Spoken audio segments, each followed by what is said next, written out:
I, Dr. Mehuli Shakta, heartily welcome you all to our YouTube channel, The Language Expert, which is now going to learn a crash course for the APTAT World 8 or Grade 1, whatever you would like to say, particularly in the subject English. Today we are going to deal with the text, The Portrait of a Lady, written by Khushwant Singh. आप लोगों ने जिनको भी ये exam देना है teachership की, आप लोगों ने सिलेबस में देखे ही होंगे, तो उसमें the portrait of a lady भी है. तो आज हम उसी चीज़ पर बात करेंगे, उस पर्टिकुलर टेक्स्ट पे बात करेंगे. किसी भी एक टेक्स्ट पे बात करने से पहले हमें राइटर की जो बायोग्राफिकल डिटेल होते हैं, उनकी जो राइटिंग स्टाइल्स होते हैं, इन चीज़ों को भी थोड़ा बहुत जान लेना चाहिए, because these are ultimately going to help us to have a conceptual clarity, right? So first, if we talk about the biographical details of Khushwant Singh, then there are some general informations which you can find anywhere. First, he was born in 1915. Now from this particular span, we can understand that he also faced the traumatic event of the partition, because partition took place in 1947. So obviously he had to suffer from the consequences, because we must know that he was born into a Punjabi Sikh family and his place of birth is now in Pakistan. उनके जो place of birth थे वो पाकिस्तान में थे. इसका मतलब यही हुआ that he had to migrate to India after partition, and obviously it made him suffer like thousands of other victims who suffered from the consequences of the partition. तो उनकी जो ट्रॉमेटिक एक्सपीरियंस था, उस एक्सपीरियंस से उन्होंने क्या लिखा, train to Pakistan, जो कि उनकी बहुत ही जानी मानी राइटिंग में से एक माना जाता है. ठीक है. Train to Pakistan was about the partition, right.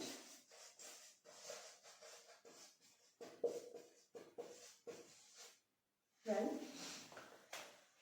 अगर हम उनकी राइटिंग कैरेक्टरिस्टिक्स के बारे में बात करें तो हम देखेंगे that he was known for many aspects, many things which we can find in his writings. First thing is that he was particularly known for his secularism. That means he was not biased with any of the dominant religious ideologies. तो उनकी जो secularism थे वो भी उनकी writing में देखने को मिलता है. First one is secularism. Second, sense of humor. He had a great sense of humor. साथ में उनकी जो ability थे, the ability of sarcasm, that is criticizing any practice or people. He was also known for these things. So one is sarcasm, another one is sense of humor.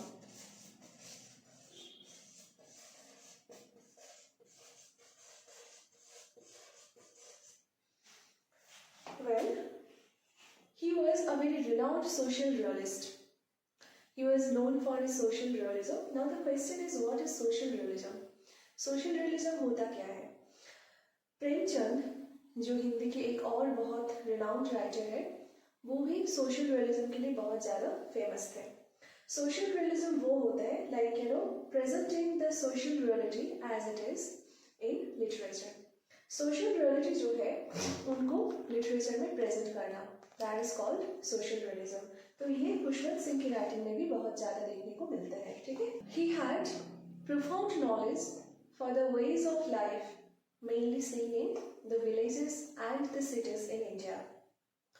He had a very keen observation of the Indian life, the Indian sensibility, जो कि हमें उनकी writing में देखने को मिलते हैं. एक चीज़ हमें और बताना चाहिए, that is he was known also for his objective portrayal of the characters, right. तो जब भी वो अपनी स्टोरी में कैरेक्टर्स को पोर्ट्रे करते थे तो वो बहुत ही ऑब्जेक्टिवली करते थे. मतलब उनके कैरेक्टर्स को वो किसी भी आइडियोलॉजी या एजेंडा की स्पोक्स पर्सन जिसको बोलते हैं या माउथ पीस नहीं बनाए हैं. ठीक है. तो एक कैरेक्टरिस्टिक्स में ये भी हो गया है, ऑब्जेक्टिव portrayal of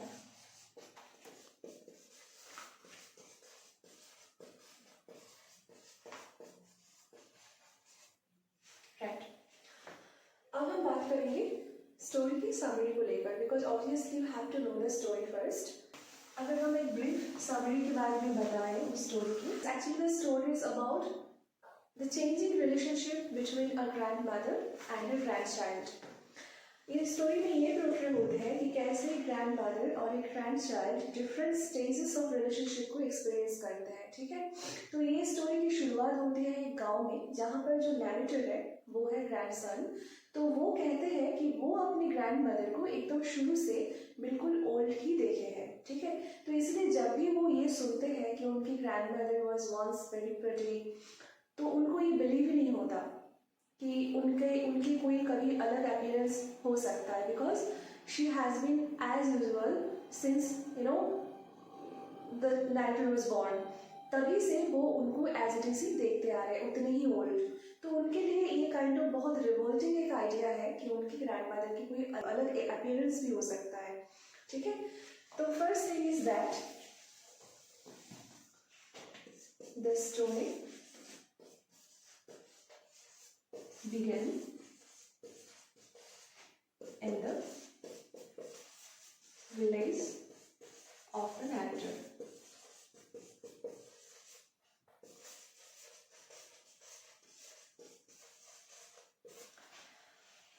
इस पर्टिकुलर स्टेज में हम और भी देख सकते हैं कि there was a tradition bound lifestyle. जो लाइफस्टाइल है वो बिल्कुल ट्रेडिशन बाउंड है. Like, you know, the grandmother used to take care of her grandson. She used to wake him up, dress him up for for the school. She used to prepare his tiffin and lunch with the stale chapatis. She used to bring the chapatis even for the street dogs. तो वो बहुत ही kind of peaceful और बहुत ही serene एक lifestyle गाँव के थे, जो कि स्टोरी के पहले कुछ पैराग्राफ्स में पोर्ट्रे किए गए हैं. ठीक है, और साथ में हम ये भी देख सकते हैं that the grand mother use to take the child to his school. तो ऐसा वो क्यों करते थे? एक तो काइंड ऑफ अटैचमेंट था ही, साथ में एक और भी रीजन था that the school was attached with the temple. तो उस टेम्पल में the temple priest use to teach the children. तो जब बच्चे वहाँ पर अल्फाबेट और मॉर्निंग प्रेयर को सीखते थे, पढ़ते थे, grand mother use to be in the temple reading the scriptures. तो वो स्क्रिप्चर्स को ग्रैंड मदर जो है स्क्रिप्चर्स को पढ़ते थे. उसके बाद while returning she used to distribute the chapatis among the street dogs. तो ये उनका वहाँ पर ऑलमोस्ट एक डेली रूटीन था. और उसके बाद जब ये लोग स्टेज 2 यानी सिटी में आए, सेटल हुए वहाँ पर, a little change was scene. अब वो चेंज क्या था? स्टेज 2 में आता है life in the city. Well, so there was a change. Now the child, the narrator, was admitted into an English school, and he used to go to the school by a motor vehicle. So the grandmother did not have to come along with him. साथ में grandmother जब भी उनको पूछते थे कभी-कभी कि वो स्कूल में क्या सीखते थे, it was always some science or technology or the principles discovered by Archimedes. And the grandmother was not at all able to understand all that. In fact, she was a little bit disappointed because there was no lesson on God or scriptures.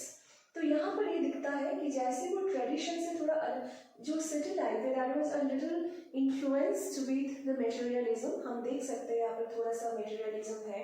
So when the grandmother came to the city, she could not cope up with the life in the city. तो वहाँ से first distance the child and his grandmother ये शुरू हुआ.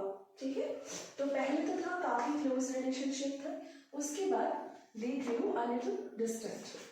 साथ में हम ये भी देख सकते हैं कि जो स्ट्रीट डॉग को चपाटी खिलाने की आदत थी ग्रैंडमदर की, उनको वो भी चेंज करना पड़ा क्योंकि there was no street dog, rather there were sparrows, so she started feeding the sparrows.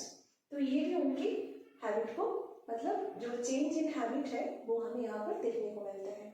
ठीक है, उसके बाद हम अब देखेंगे थर्ड स्टेज. थर्ड स्टेज कब होते हैं? when the child, the narrator, grew up and he was admitted into a university. Since the narrator grew up, he had a separate room. Earlier he used to share his room with his grandmother, but now he had a separate room.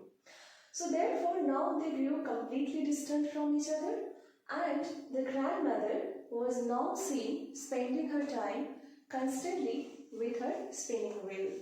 Grandmother की एक आदत और भी थी, that was either praying or counting the beads of her rosary. ये दो चीज narrator जैसे शुरू से वो अपनी ग्रैंडमदर को उतने ओल्ड देख रहे थे, ये जो दो चीजें थी अपनी ग्रैंडमदर में, वो भी वो नैरेटर शुरू से ही देख रहे थे। एक तो हमेशा प्रेयर रिसाइट करना, या फिर क्या करना कि अपनी जो रोजरी है उसकी बीट्स को गिनना। ठीक है, इनफैक्ट जब वो लोग विलेज में थे, अपनी ग्रैंड चाइल्ड को प्रिपेयर करते टाइम, तैयार करते टाइम, ग्रैंडमदर जो है वो हमेशा ही वो प्रेयर को चैंट करते थे, ताकि उनका यही पर्पस था कि उनकी ग्रैंडसन जो है वो उन चीज़ों को सीखे। From that stage of relationship, now they came to a stage where they completely grew distant from each other. ये सिर्फ kind of physical distance नहीं है, that they had separate rooms now, but somewhere they also grew distant emotionally too, क्योंकि grandmother के लिए भी जो city life है उसके साथ कम्प्लीटली एडजस्ट करना पॉसिबल नहीं था, और ना ही जो चाइल्ड जो नैरेटर है वो was the representative of the modern age, उनके लिए भी ग्रैंडमदर की हर चीज़ को उस तरीके से समझ पाना या उस चीज़ को उसी तरीके से रिस्पॉन्ड करना जैसे वो पहले किया करते थे, वो पॉसिबल नहीं था। So it was a kind of distance both physically and emotionally. ठीक है, now there was a time when the narrator decided to go abroad. उनको अपने हायर स्टडीज के लिए, फर्दर स्टडीज के लिए अब्रॉड जाना रहता है, and he was a little afraid that his grandmother might not be kind of supportive, कि उनके डिसीजन जो उन्होंने लिया है बाहर जाने का, वो हो सकता है वो उनकी ग्रैंडमदर सपोर्ट ना करे। Why did he fear that? क्योंकि सेकेंड स्टेज में, मतलब जब वो लोग शहर आए हुए थे, तब उनके इंग्लिश स्कूल में नैरेटर को म्यूजिक लेसन भी दिया जा रहा था। जब ग्रैंडमदर को ये बात पता चला, शी कम्प्लीटली डिसअप्रूव्ड दैट, उनको ये बात बिल्कुल पसंद नहीं आई। ऐसा क्यों? क्योंकि उनका एक स्टीरियोटिपिकल आइडिया, एक कॉन्सेप्ट होता है म्यूजिक को लेकर कि जो म्यूजिक जो है वो अच्छे घर के लोगों के लिए नहीं है। ठीक है, ये एक काइंड ऑफ ट्रेडिशनल बिलीफ है, एक स्टीरियोटाइप है कि म्यूजिक जो है या तो वो स्ट्रीट बेगर्स के द्वारा गाना मतलब गाया जाता है, या फिर उसी तरीके के जो लोग हैं, उस क्लास के जो लोग हैं, उनका काम है ये, कोई अच्छे घर के जो बच्चे हैं वो म्यूजिक के साथ कोई एसोसिएशन ना रखे। But ultimately the narrator had to cope up with his own way of life, so he had to learn that. लेकिन उसके बाद जब उसी that the rigidity of one particular generation, the notions of one particular generations were portrayed there, तो narrator को कहीं ना कहीं ये डर था कि जब उनकी ग्रैंडमदर को ये बात पता चलेगा कि ये अब्रॉड जाने वाले हैं, तो शायद कहीं ना कहीं वो भी उस चीज़ को डिसअप्रूव कर देंगे। लेकिन ऐसा कुछ नहीं हुआ, सरप्राइजिंगली ऐसा कुछ नहीं हुआ। She was not at all sentimental when the time came. जब नैरेटर जाने वाले थे, the grandmother came to see him off at the railway station, लेकिन उनमें वो अफेक्शन या वो जो सेंटिमेंट एक एक्सपेक्ट किया गया था, दैट वाज नॉट देयर। तो वहाँ से हम ये चीज़ देख सकते हैं that grandmother was a strong personality. उनमें इतनी मतलब कैपेबिलिटी थी कि वो अपने इमोशंस को कंट्रोल कर सके।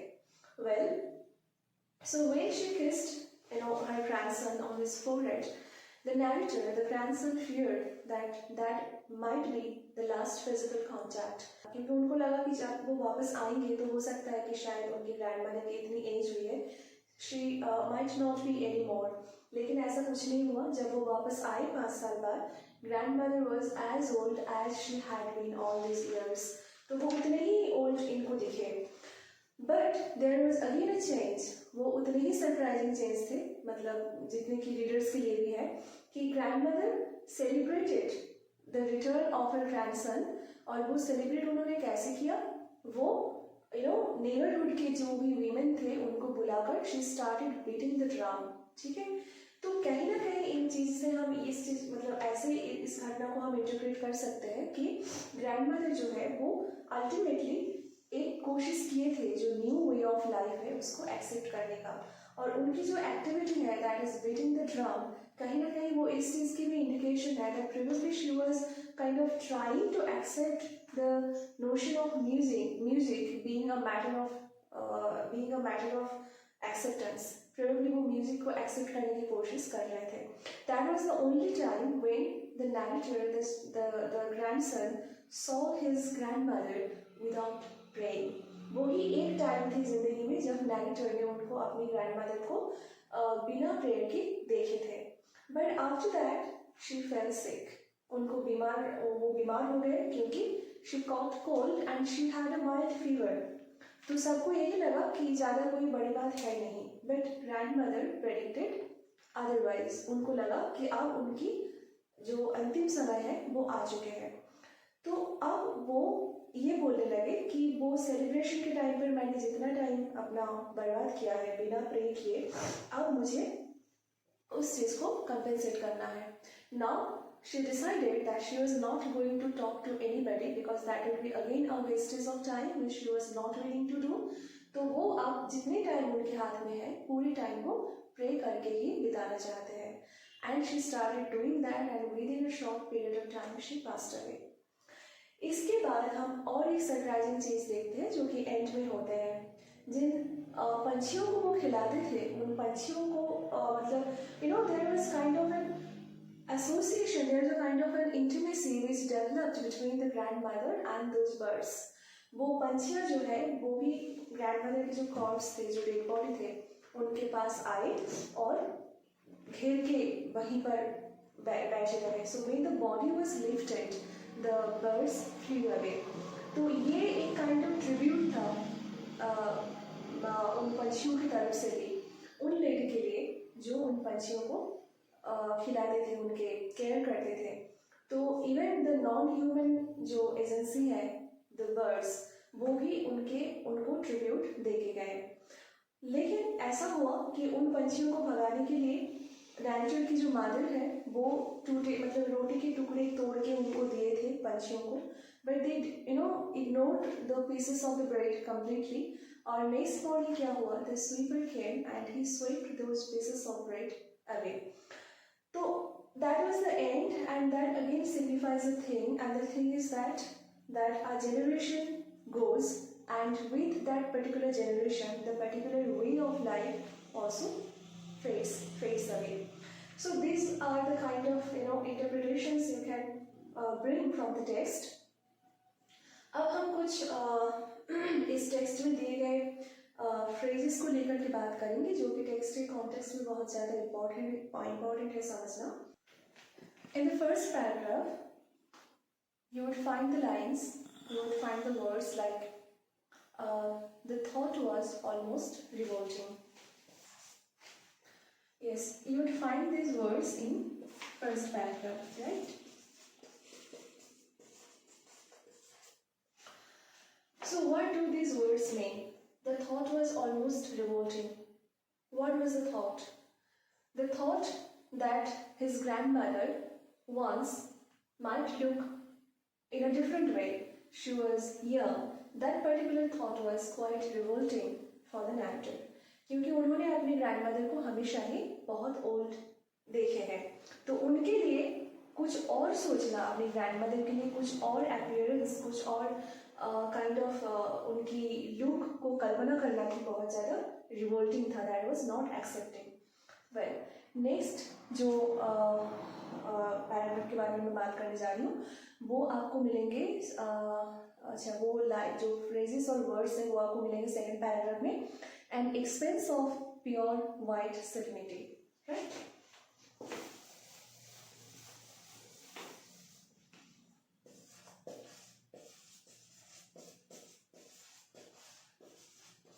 An expanse of pure white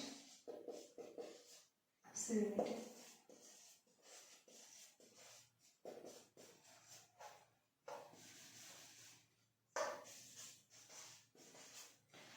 These words are in second paragraph.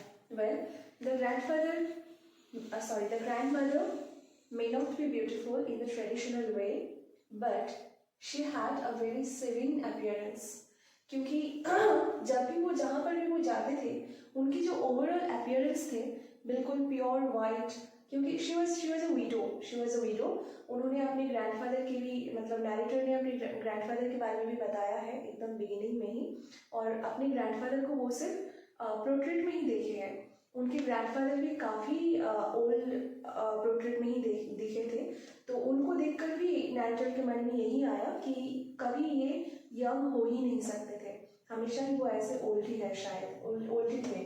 तो ग्रैंडमदर जो है, because she was a widow, so she had some rules and rituals to follow. तो जो एकदम वाइट क्लैड वोमेन है, उनका जो वो अपीयरेंस थे, उनकी वजह से उनकी पूरे अपीयरेंस में बहुत काइंड ऑफ एक सेरेनिटी दिखते थे। वो उनको एक ब्यूटीफुल अपीयरेंस देते थे हर जगह पे। It made her beautiful in not a traditional way, but yeah there was some beauty even in her old appearance. ठीक है, तीसरा क्या है? तीसरा है a turning point. You would find that in 5th paragraph.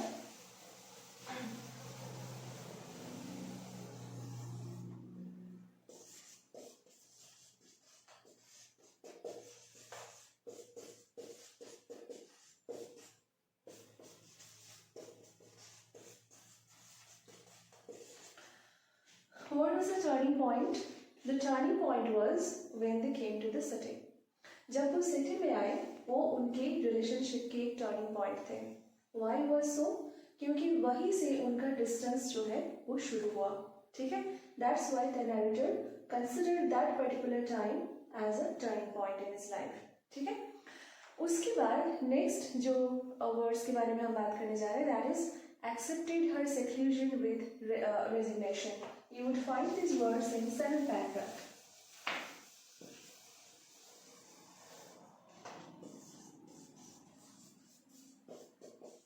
Accepted her seclusion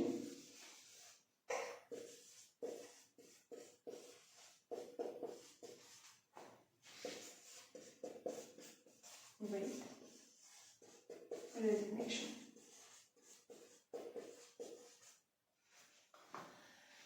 So when the grandmother grew distant from her grandson, she accepted her fate, although unwillingly, but she did.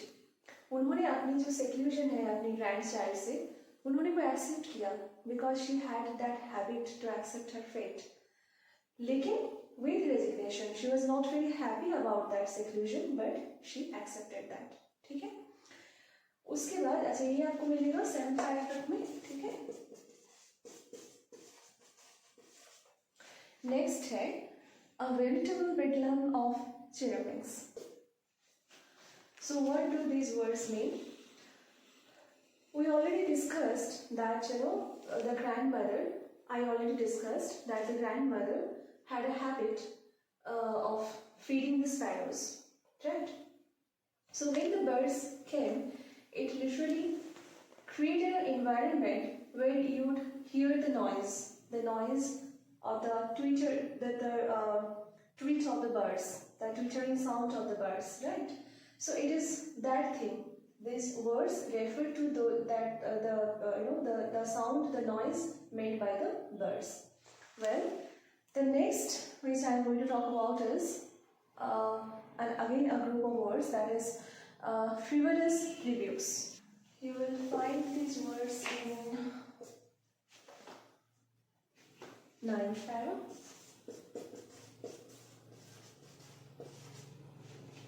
It was as if the grandmother tried to rebuke the sparrows. वो डांटने की कोशिश करते थे जब पंछियाँ उनको आकर परेशान करते थे, कभी उनके माथे पे बैठ जाते थे तो कभी उनके हाथ पे बैठ जाते थे। लेकिन वो डांटना भी बहुत सीरियस डांटना नहीं था, बहुत जो प्यार से लाइट हार्टेड वे में जो डांटना होता है, that is called frivolous rebuke. क्योंकि उनको अपने ग्रैंडसन के साथ टाइम बिताने तो मिलते नहीं है, so she started developing an intimacy with the non-human agents, that is the birds. ठीक है, उसके बाद हमें नेक्स्ट जो वर्ड्स मिलते हैं वो है the sagging skins of the dilapidated drum. ठीक है,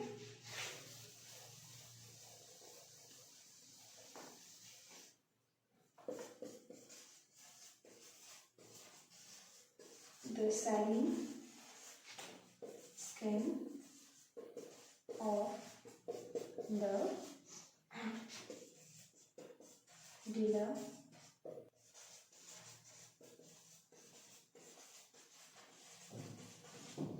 you will find them in 10th para. Yes. So what do these words mean? When she started celebrating the return of her grandson, she did it with beating of a drum. उन्होंने drum बजाना तो शुरू किया, लेकिन वो drum भी उन्हीं की तरह ओल्ड ऑलमोस्ट एबंडेंट थे. ठीक है.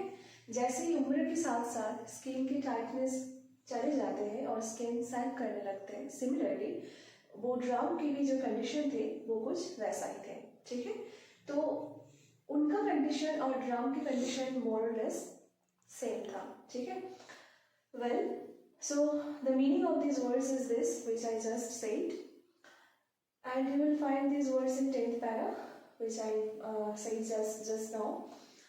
Well, अब इसके बाद हम ये देखेंगे कि ओवरऑल इस स्टोरी से हमें क्या मिला. ठीक है. क्या क्या पॉइंट आप इस पे नोट कर सकते हैं.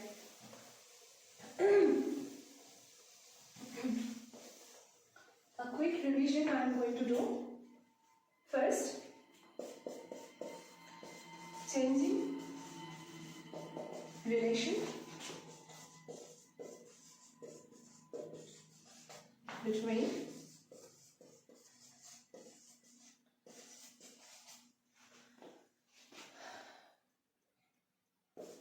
the grandmother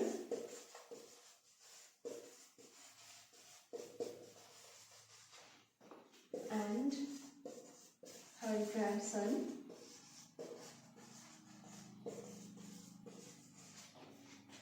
the representatives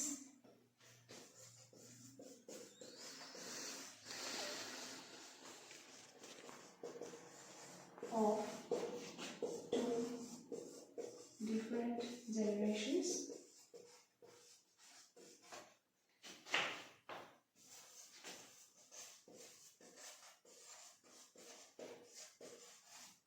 First is this. So we say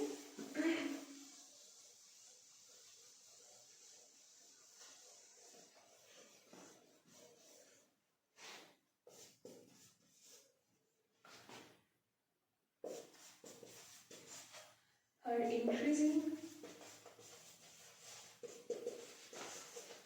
dependence on the inanimate object like the spinning wheel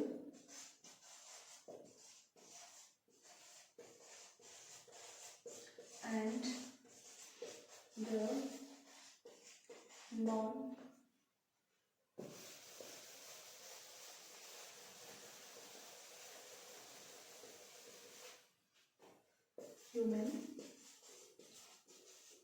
agent like birds. हम स्टोरी में ये देख सकते हैं कि धीरे धीरे वो इंसानों पे नहीं बल्कि जो वस्तु है, मतलब स्पिनिंग व्हील और फिर जो नॉन ह्यूमन एजेंट है लाइक पंछियाँ, उन पे उनकी जो डिपेंडेंस है वो बढ़ता चला गया. ठीक है. इससे हमें और क्या समझ में आता है? हर growing detachment from the people around her. ठीक है.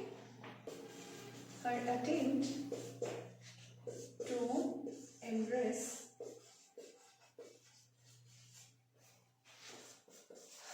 the modern way of life.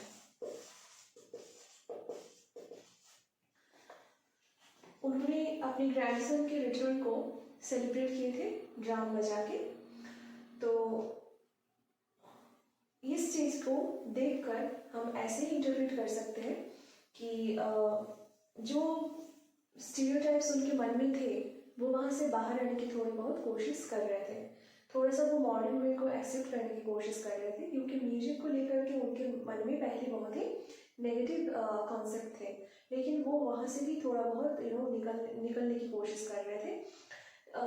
लेकिन फिर क्या होता क्या है कि that attempt did not last for long time, क्योंकि इसके बाद ही उनको ठंड लग जाती है, उनको फीवर हो जाती है, और बहुत माइल्ड फीवर होने के बावजूद भी दैट कॉज्ड हर डेथ। ठीक है, तो इससे हमें ये पता चलता है कि जब अब एक पर्टिकुलर जनरेशन की जो रिप्रेजेंटेटिव होते हैं, जो लोग होते हैं, वो अपने बहुत शुरू से सीखे हुए जो संस्कार है, जो तरीके हैं, उन चीज़ों से जब बाहर आने की कोशिश करते हैं, और ये भी दिखाया गया है कि उनका ये जो कन्फ्लिक्ट था, कन्फ्लिक्ट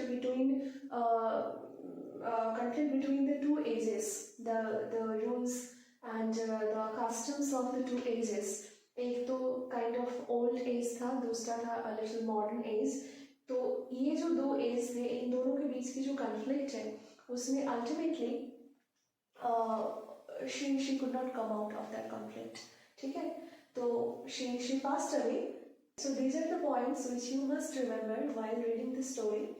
इससे आपका कॉन्सेप्ट जो है वो बिल्कुल क्लियर हो जाएगा, और आपकी स्टोरी में से, टेक्स्ट में से अगर कोई भी क्वेश्चन पूछा जाए, चाहे वो बिल्कुल kind of objective informative question ही क्यों ना हो, या फिर अगर थोड़ा सा कॉन्सेप्चुअल क्वेश्चन भी आपको पूछा जाता है, तो you will be able to answer it. आज की क्लास में इतना ही, नेक्स्ट क्लास में हम फिर मिलेंगे। Thank you.